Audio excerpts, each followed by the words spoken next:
Bienvenidos a mi canal. En este video vamos a hablar de los músculos propios del dorso, también llamados intrínsecos o autóctonos del dorso. Estos son aquellos que se encuentran ubicados en los planos más profundos y sirven para movilizar la columna vertebral y mantener la postura. Estos músculos están cubiertos por una lámina facial que a nivel del tórax y la región lumbar forma la fascia toracolumbar, que se inserta medialmente en las apófisis espinosas de la columna vertebral y lateralmente en las costillas, desde la segunda hasta la duodécima. Los músculos propios del dorso se agrupan en tres planos: superficial, intermedio y profundo. El plano superficial va a estar formado por los músculos esplenios.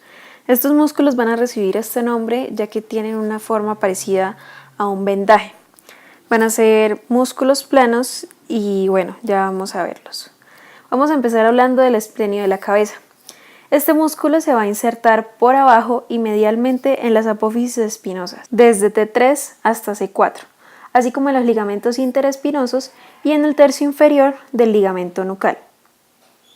Su cuerpo muscular es ancho y aplanado y va a ascender oblicuamente para fijarse por arriba de la línea nucal superior del occipital y en la apófisis mastoides.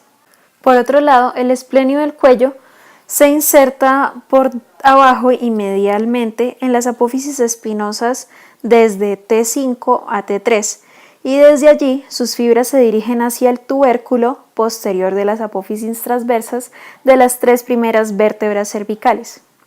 Ambos esplenios se encuentran inervados por los ramos posteriores de los nervios cervicales y su función va a ser rotar la cabeza hacia el mismo lado. Es decir, si se contrae el esplenio del cuello del lado izquierdo, lo que va a hacer es girar la cabeza hacia este lado. Y si actúan los dos juntos, van a funcionar como extensores de la columna. Seguimos con el plano intermedio. Este plano va a estar formado por el músculo erector de la columna, el cual se va a dividir en tres. Para empezar, el iliocostal, el cual es una formación muscular originada de la porción más lateral y superficial del erector de la columna.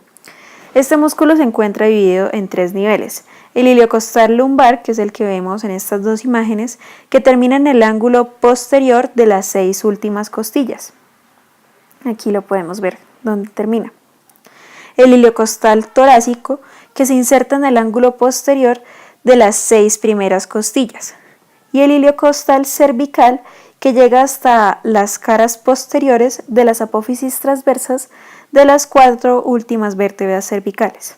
Sigue el músculo longuísimo, que constituye la columna intermedia del erector de la columna. Aquí podemos ver el iliocostal y aquí el longuísimo.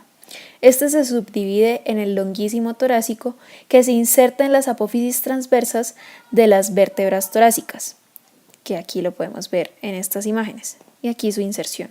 El longuísimo del cuello, que se dirige desde las apófisis transversas de las 6 primeras vértebras torácicas hasta las apófisis transversas de las 6 últimas vértebras cervicales. Aquí el músculo que no nos deja ver su origen es el semiespinoso. Y acá podemos ver el longuísimo de la cabeza, que se origina en las apófisis transversas de las 6 primeras vértebras torácicas y 5 últimas cervicales, y su inserción se ubica en la apófisis mastoides. Y por último, el músculo espinoso. Este forma parte de la columna medial del erector de la columna. Entonces aquí podemos ver el longuísimo, el iliocostal y en su región medial el espinoso. Este va a presentar tres porciones: el espinoso torácico, que se dirige de las apófisis espinosas de las 2 primeras vértebras lumbares y las 2 últimas torácicas hacia las apófisis espinosas de las 6 primeras vértebras torácicas. Sigue el espinoso cervical, que se extiende desde las apófisis espinosas de las 2 primeras vértebras torácicas y las 2 últimas cervicales hasta las apófisis espinosas entre la segunda y la cuarta vértebra cervical. Este no lo vamos a poder apreciar en esta foto, sino el que vamos a poder ver es el espinoso de la cabeza, que cuando está presente, ya que es una variante anatómica, llega desde el nivel cervical hasta la protuberancia occipital externa. La irrigación arterial de todo lo que constituye el erector de la columna le corresponde a las ramas de la arteria cervical profunda y a las ramas dorsales de las intercostales posteriores y de las arterias lumbares de acuerdo con su nivel de ubicación. El ilio costal se va a encontrar inervado por los ramos posteriores de los nervios, aquí lo tenemos, el ilio costal, va a estar inervado por los ramos posteriores de los nervios espinales entre el cuarto cervical y el tercer lumbar. Y sus funciones son la extensión de la columna y la inclinación lateral del cuerpo. El longuísimo está inervado por los ramos posteriores de los nervios espinales entre el segundo cervical y el quinto lumbar y su función es la erección del cuerpo.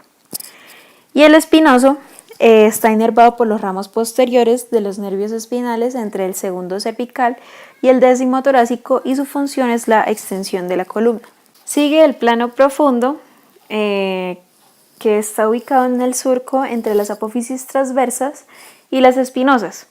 Este está cubierto por el erector de la columna, que lo hablamos ahorita, y estos músculos presentan fibras musculares dispuestas en dirección oblicua. Dada su ubicación, reciben el nombre de músculos transverso espinosos, entre los cuales se encuentran los semiespinosos, los cuales son los más superficiales. Sus fibras musculares se dirigen desde las apófisis transversas hasta las apófisis espinosas de las vértebras ubicadas 5 o más niveles por encima de su origen. Estos músculos no están presentes en la región lumbar. Tenemos el semiespinoso torácico, que se localiza entre la última vértebra torácica y la última cervical. El semiespinoso del cuello está ubicado entre las primeras vértebras torácicas y la segunda vértebra cervical. Y el semiespinoso de la cabeza es un músculo ancho que asciende desde las apófisis transversas de las vértebras entre la sexta torácica y la tercera cervical hasta la superficie del hueso occipital, ubicado por debajo de la línea nucal superior.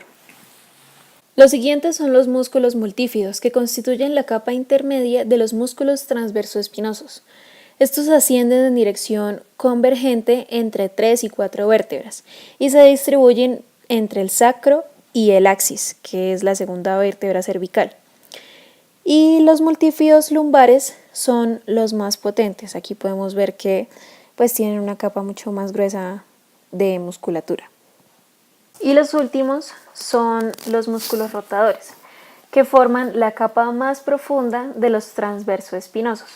Sus fibras se disponen en dirección oblicua convergente uniendo vértebras contiguas.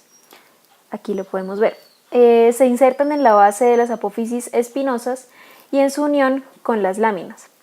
Existen rotadores cortos que ascienden un solo nivel cervical y los rotadores largos que ascienden 2. En esta imagen de la derecha podemos ver los rotadores torácicos que, según lo describen en la literatura, son los más desarrollados. Para terminar, la inervación está provista por los ramos posteriores de los nervios espinales y la irrigación corresponde a las ramas profundas de las arterias dorsales metaméricas. Y en cuanto a la función de los transversoespinosos, la contracción bilateral de los músculos transversoespinosos produce la extensión de la columna vertebral, mientras que la contracción de un solo lado de estos músculos genera un movimiento de giro hacia el otro lado. Y bueno, con esto damos por terminado este video. No olvides dar like y compartirlo con tus amigos. Muchas gracias.